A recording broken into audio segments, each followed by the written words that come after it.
Hello, Steve Arts 89. Well, I guess I should um, memorialise the project. The project has ended after, I think, 16 years and I think 4,500 shows or something like that. It was a nightly show in Australia.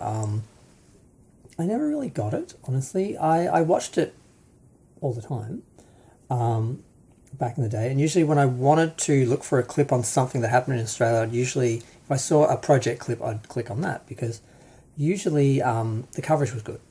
But the other problem was they tried to do this blending of shows where they'd sort of do serious stories, they'd do pop culture stories, they'd do celebrity stories, they'd do try to do everything, and they'd sort of switch from serious to comedy, or they'd have a serious story on, and the coverage was good. They were addressing it, and then the on the panel comedian would make some stupid joke, and then that would be sort of like the punchline, and then they would go to the credits, and always undermined anything serious or really interesting. And it's just like, I get they're paid to be there and be comedians, to be funny, but they were never funny, like ever.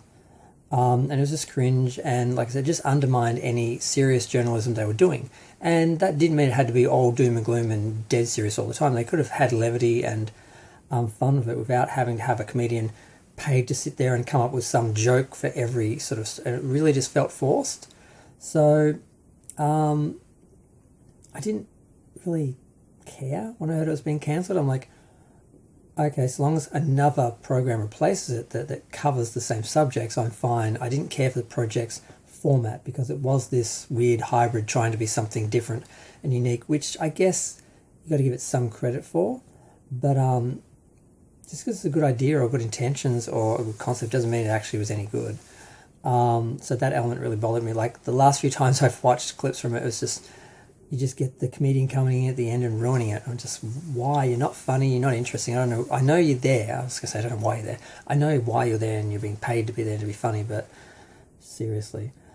Having a real funny person on the panel who just manages to sort of find funny elements in something can be interesting. They had, oh God, what's the name? Kate, I think from Kate and Hughes, he was on there for a while, and she's an interesting person. I've sort of met her in person, and she's just that's just who she is. So that works. But these other comedians, you could tell they were just writing their jokes and like just yeah, no.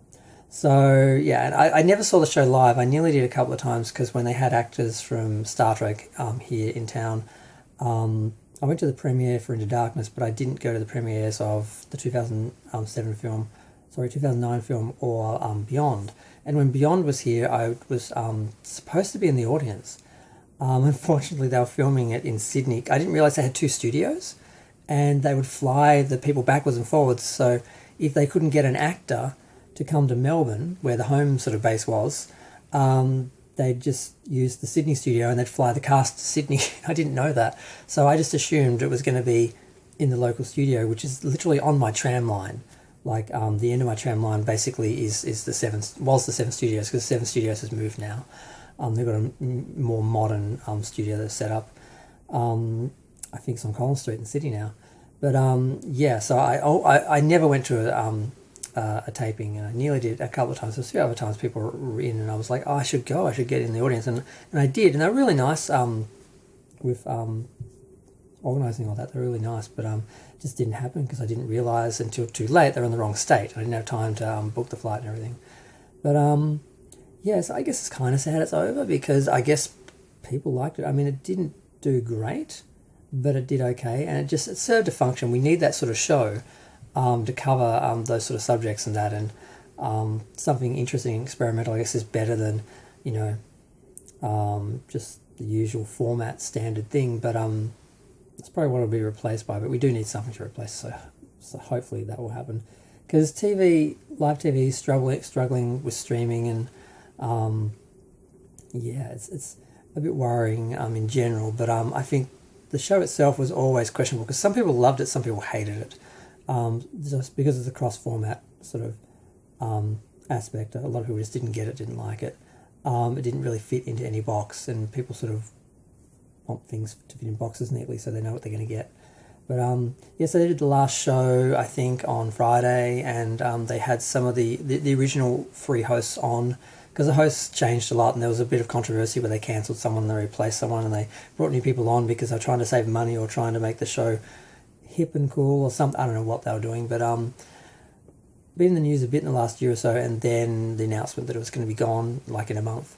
There was also some controversy about the stories who owned the copyright and for the news they were reporting, and it was sort of done back in the day, and there were some issues there as well, but that's a whole other thing.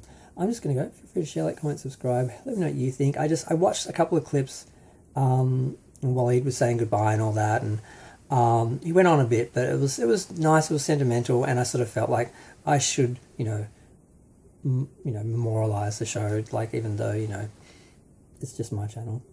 Still, I did watch it over those years. So, yeah, I'm going to go.